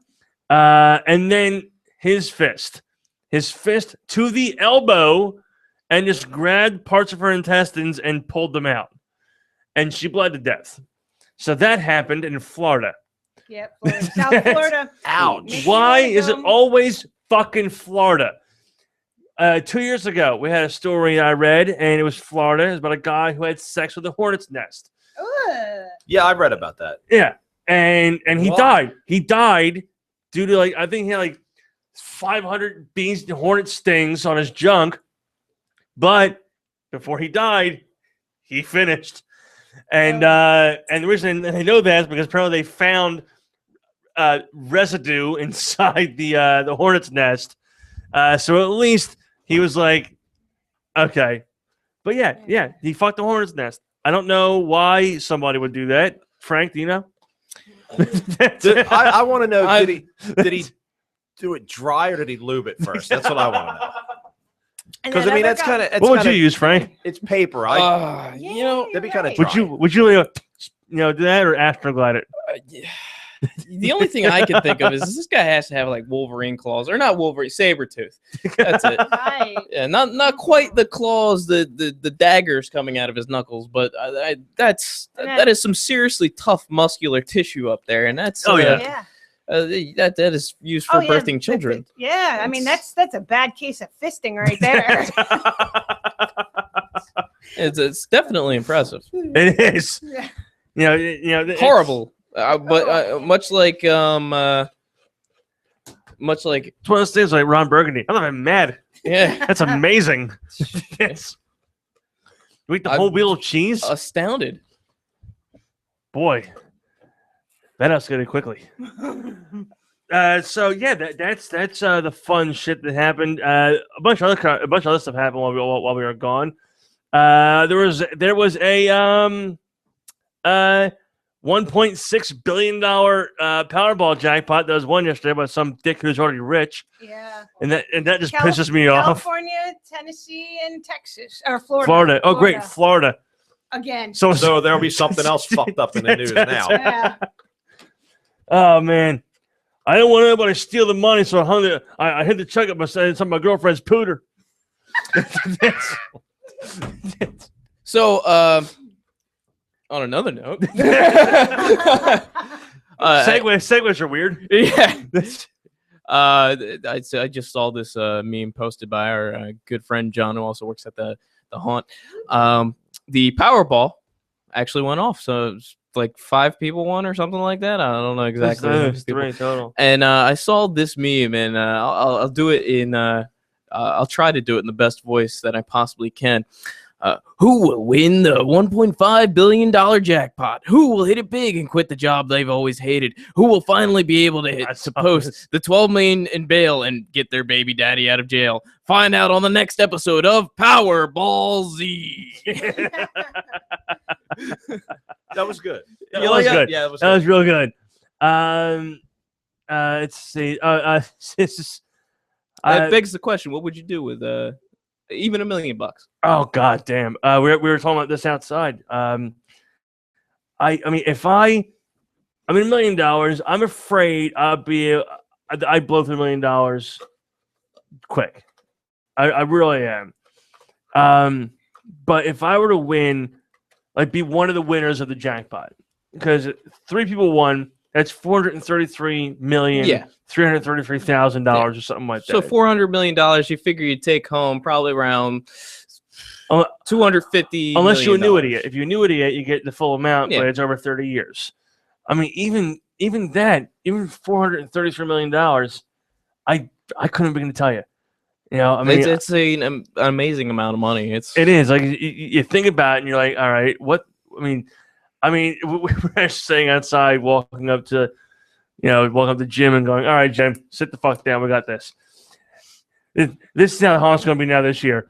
Wait, what are you talking about? Don't worry about it. We got this. We got this. and just walking around, just knocking shit over and rebuilding shit. That's not in the budget. Yeah, now it is now. Budget. What budget? Here's a blank I check. am the budget. I am the bank now. Yeah. What the hell is this? Sad news, please join me in remembering yet another great icon of the entertainment community. The Pillsbury Doughboy died yesterday of a yeast infection and traumatic complications from repeated pokes to the belly. He was 71. Doughboy is surrounded by his wife, Play-Doh, 3 children, John Doe, Jane Doe, and Dildo. Plus, they had one in the oven. Service will be held at 350 for about 20 minutes.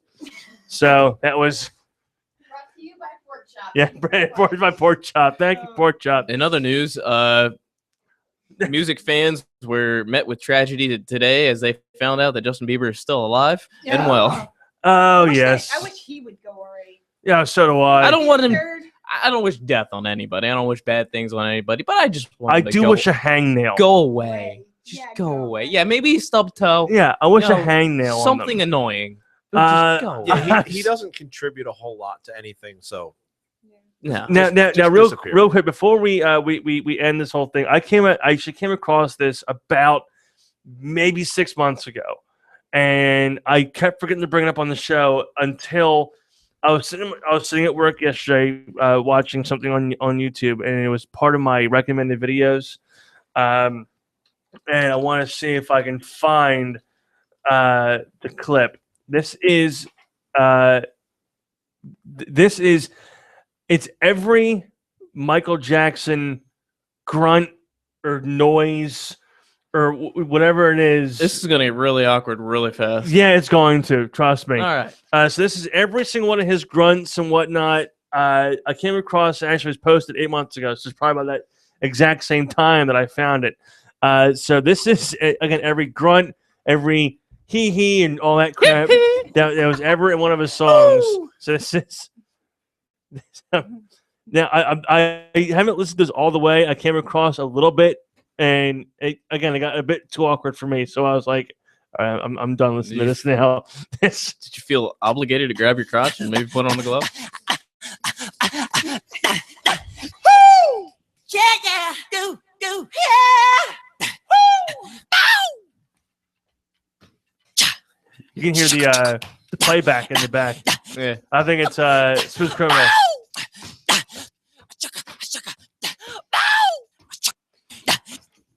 You can hear him stomping on the ground. Yeah, and in all reality, he was a musical genius. Oh, he was.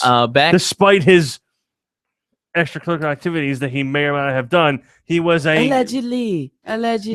Yes, he did. back when he was recording his solo stuff, the recording, the sound engineers couldn't get the sound that he wanted to, and this was back in the time before digital recording. This was still when everything was analog, and so he said, all right, well, give it to me, I'll take it. And he recorded it, and he took it, and he kept editing it and redubbing over it and editing it and redubbing over it and editing it and editing it. And the sound engineers were saying, what are you doing? You're going to ruin this tape. We're going to have to record. You're going to ruin it. You're going to ruin it. By the end of the day, they played the tracks, and it was, how did you do this? This is the most amazing thing I've ever heard to come out of these speakers. And so he was definitely a musical genius. But when you hear these noises, yeah, that doesn't sound like a musical it does genius. not. Maybe that. Just a little bit. You could dance to that. It's like the little engine that could.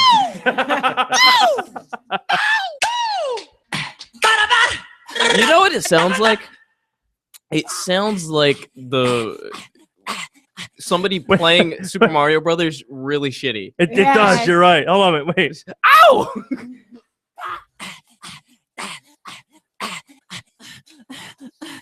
Yeah. That was a bad porno sound. That was holy shit. That was just. Oh. Yeah. You sure I love that. That's you great. sure you're not watching Skinamax over there? Or something, you know? That's like. Well, he got the signature pose with his hand on his crotch, so you know. grabbing little Michael. I love little Michael. Yeah. Great movie. It was. Get it. Now that was a good Adam Sandler movie. Yes. I broke it in your toys. I got the. I think he shit himself. So crush your eyes. I got the shakes. You quit. I got a bird. His name's Ronnie. He sounds like he's walking through the forest in the Boy Scout Jamboree. Yeah, he does. He does. I got a bird. His name's Ronnie. Tell Ronnie you got knocked the fuck out.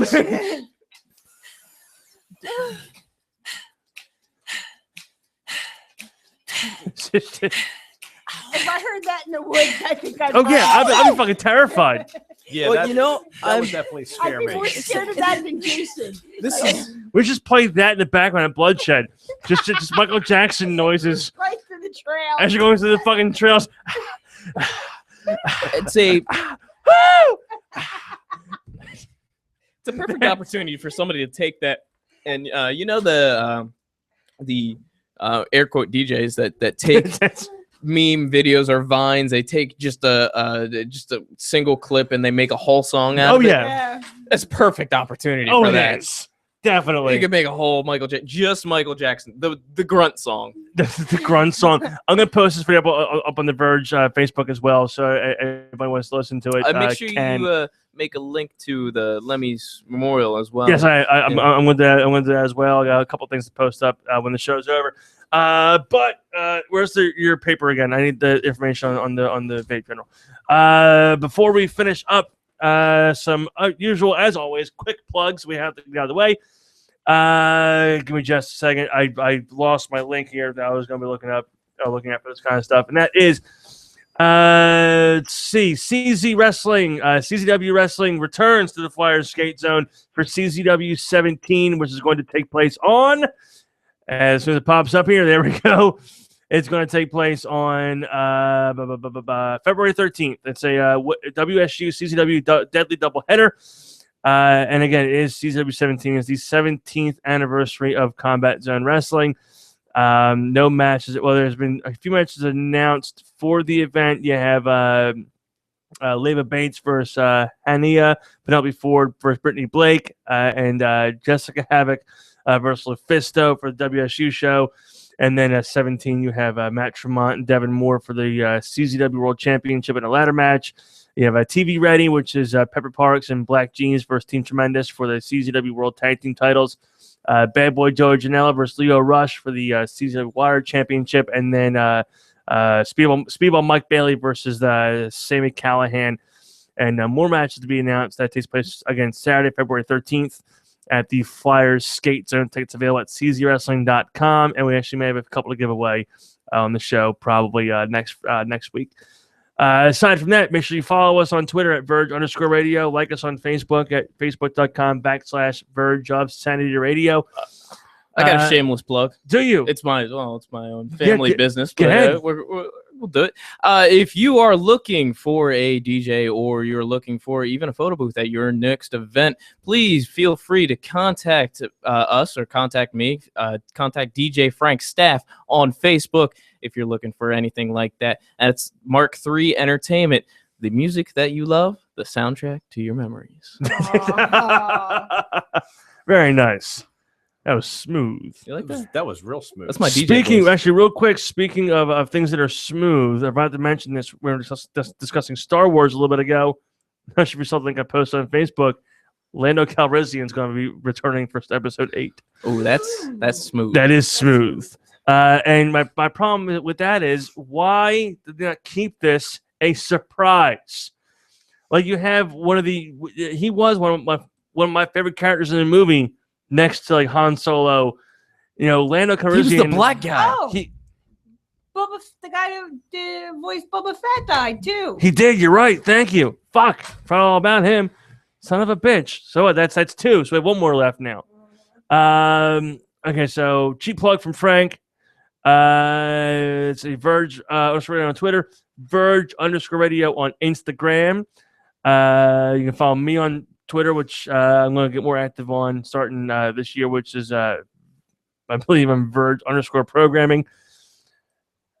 Jeff, we can find you on Facebook. Yeah, I'm on Facebook. That's about it. That's about as far as that goes. Yeah, just Jeff Cox, Facebook. Yeah, Adam, and I know the hell of him. Geoff. Yeah, Yeah, spelled with Geoff. a G. Yeah, it's complicated. GEOFF. Cox. Cox. That's COX. Yes, that's his porn name. I'm on Instagram too, but Cox it's like, McLarge. No, it's like Mud Carp 0117. Mud carp. Yeah, mud carp. That's I fish for mud carp. I don't go fishing for trout. We gotta get you a Commissioner Cox Instagram. we do. Something people will remember. Somebody, please, if you're listening, please make a Commissioner Cox Instagram and update it for us, and we will pay you nothing. Yeah, I'm looking for a media representative. So if someone wants to take over my social media accounts, because I have no idea whatever to post. I have a Twitter account, but it's like, what can I tell these people? Yeah. I mean, honestly. And Jersey, if I find you on Facebook as well, Jersey and Proudly. And you can also find us at Bloodshed Farms. Yep. Which is we again not returning again until October. But if you do want to, if you're wanting to get a job scaring the living hell out of innocent children and people who are scared of clowns, and there's so many people who are afraid of clowns and cops, people hate cops and cocks. How about some nuns? Yes, nuns and rednecks and walking pigs. That'd be a great spin-off show. Which is The also Walking Pigs. The Walking Pigs. We have plenty of those. Never mind. But there was. But yeah. You can reach out to me, reach out to Frank, Jeff, Jersey. You can reach out to the Verge Facebook page as well if you have any interest in doing this. We are always looking for new faces to terrify everybody that's there, and I think, are we doing stuff in Monster Mania? Or are we told we can't do it at Monster Mania? Or Well, that's to be determined just yet. Okay. I haven't received word from the big guys, so from the higher ups. We'll find out if we'll be in Monster Mania and we'll make an appearance. Maybe we will. I mean, I'm gonna be there regardless. I'm gonna try to be there regardless. I hear something about Kane Hodder coming. Kane's gonna be there. I'm going for fucking. Matthew Lillard's gonna be there. Which, Yeah, by the way, he was I there actually last August. He's actually pretty cool. Oh, Kane? Yeah. Oh yeah, he's a sweetheart. I actually last night I showed Emily SLC Punk for the first time, which is one of my all-time favorite cult classic, indie films. And they're doing a screening in Philadelphia. Before I forget this, because they have to sell the remainder of the tickets to make the show actually happen. Yeah. And the event in Philadelphia can be just a second. I'm going to get the exact date for you when I can. And we're actually going to have, I think, some of these guys call in at one point in time. But is February 11th at the AMC Franklin 14 at the it's 1149 Franklin Mills Circle, Philadelphia, Pennsylvania. It's the sequel. It's the screening of Punk's Dead, SLC Punk 2. And this movie, I believe, is centered around Heroin Bob's son. That looks like the font to Plants vs. Zombies. Oh, right, this right here? Yeah, it does. You're right. And there actually are tickets available. You can get the tickets at tug.com/events /82465. I'll post a link up on the page. There's 40 tickets have been purchased. 44 tickets need to be sold before the event is actually 100% go. So they're not quite 50%. Yeah. So I mean, if you're a fan of SLC Punk, please check it out and go see it. I'm going to try to be there. I'm going to try to get some tickets to give away, so that way, we can get some people to go out there and check it out. So that's happening on the 11th of February. Aside from that, we have our buddies. Stop changing my paper. That's one more time, everybody's at Vape General, which is High Street in Burlington, New Jersey, across from Mr. Tattoo Shop. You can check out their mods and many flavors for a very, very good price. And again, if I can recommend any flavor that's delicious, that would be the Skyline, tasting orange or creamsicle. Aside from that, on next week's show, we will have tickets to give away for CZW 17. We'll hopefully have tickets to give away to 2 pretty major concerts coming to the Philadelphia area in the coming months. And aside from that, we're going to be one more thing I have to announce. We did the barbecue at the Union. Is it the Union Underground over in Philly? Is that what the something underground? One of the venues over there in Philly. There's a venue called Union Underground. Is that what it is? Well, there, Hate Breed and Devil Driver are at the are at that venue. That'd be a So good show. that would be a good show, especially there because it isn't one of those like small, It's a small venue. like intimate kind of I venue. don't know where it is, but I've heard of it, and I heard it's kind of small. So it'd be a good place for something like that. Kind of like Stone Pony. That's great shows always. Oh Christ! I went there for well, that we'll discuss off the air. So aside from that, also please follow our buddies in CZW on Facebook as well. CZW Wrestling.